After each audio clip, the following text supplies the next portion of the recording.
Atos dos Apóstolos, capítulo 9.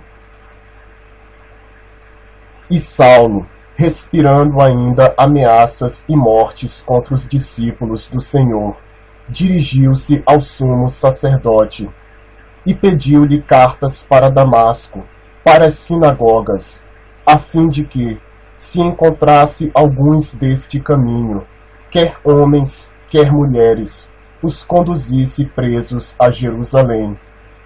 E indo no caminho, aconteceu que, chegando perto de Damasco, subitamente o cercou um resplendor de luz do céu.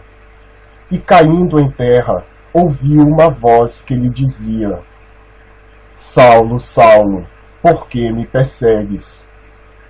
E ele disse: Quem és, Senhor? E disse o Senhor: Eu sou Jesus, a quem tu persegues. Duro é para ti recalcitrar contra os aguilhões. E ele, tremendo e atônito, disse: Senhor, que queres que eu faça?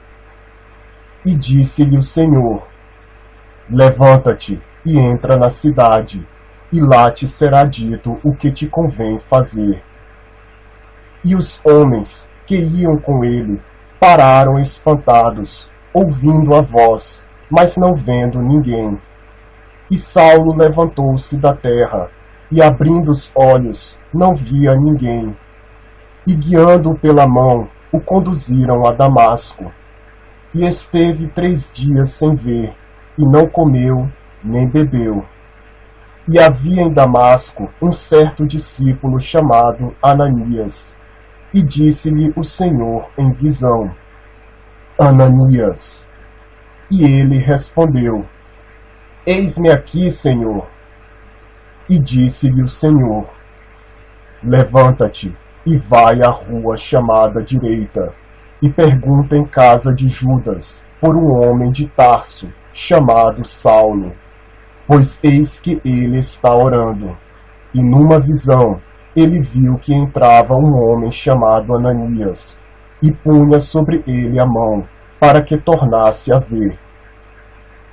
E respondeu Ananias: Senhor, há muitos ouvi acerca deste homem, quantos males tem feito aos teus santos em Jerusalém. E aqui tem poder dos principais dos sacerdotes, para prender a todos os que invocam o teu nome. Disse-lhe, porém, o Senhor: Vai, porque este é para mim um vaso escolhido, para levar o meu nome diante dos gentios, e dos reis, e dos filhos de Israel. E eu lhe mostrarei quanto deve padecer pelo meu nome. E Ananias foi, e entrou na casa, e impondo-lhe as mãos, disse: Irmão Saulo, o Senhor Jesus, que te apareceu no caminho por onde vinhas, me enviou, para que tornes a ver e sejas cheio do Espírito Santo. E logo lhe caíram dos olhos, como que umas escamas, e recuperou a vista.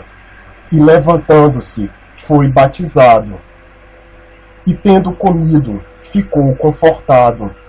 E esteve Saulo alguns dias com os discípulos que estavam em Damasco.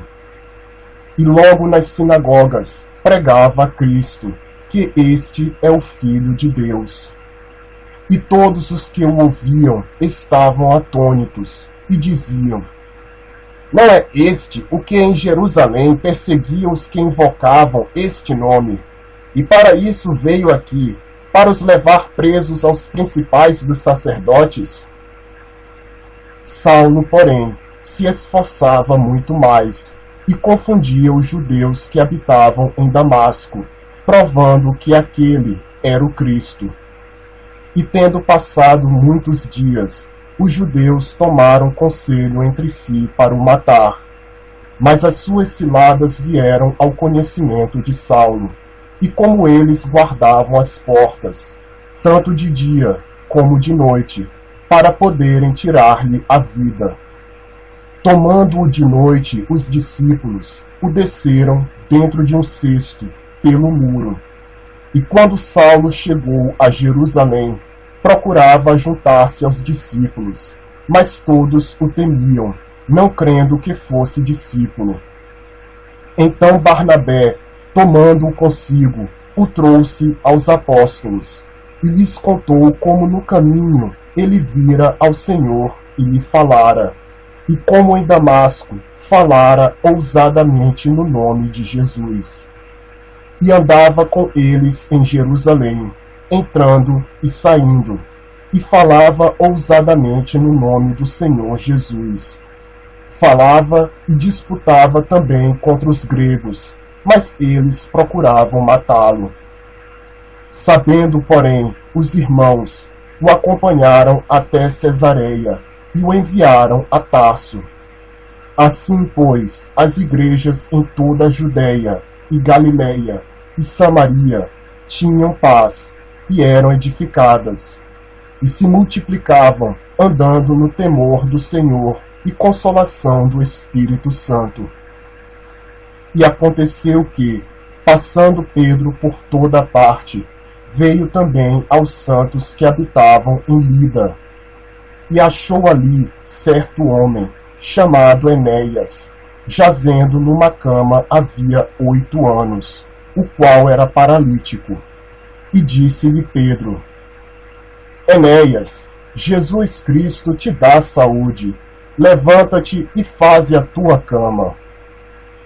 E logo se levantou, e viram-no todos os que habitavam em Lida e Sarona, os quais se converteram ao Senhor. E havia em Jope uma discípula chamada Tabita, que traduzido se diz Dorcas. Esta estava cheia de boas obras e esmolas que fazia. E aconteceu naqueles dias que, enfermando ela, morreu, e tendo-a lavado, a depositaram no quarto alto. E como Lida era perto de Jope, ouvindo os discípulos que Pedro estava ali, lhe mandaram 2 homens, rogando-lhe que não se demorasse em vir ter com eles. E levantando-se Pedro, foi com eles. E quando chegou, o levaram ao quarto alto, e todas as viúvas o rodearam, chorando e mostrando as túnicas e roupas que Dorcas fizera quando estava com elas. Mas Pedro, fazendo sair a todos, pôs-se de joelhos e orou. E voltando-se para o corpo, disse: Tabita, levanta-te. E ela abriu os olhos, e vendo a Pedro, assentou-se. E ele, dando-lhe a mão, a levantou, e chamando os santos e as viúvas, apresentou-lhe a viva. E foi isto notório por toda a Jope, e muitos creram no Senhor. E ficou muitos dias em Jope, com um certo Simão curtidor,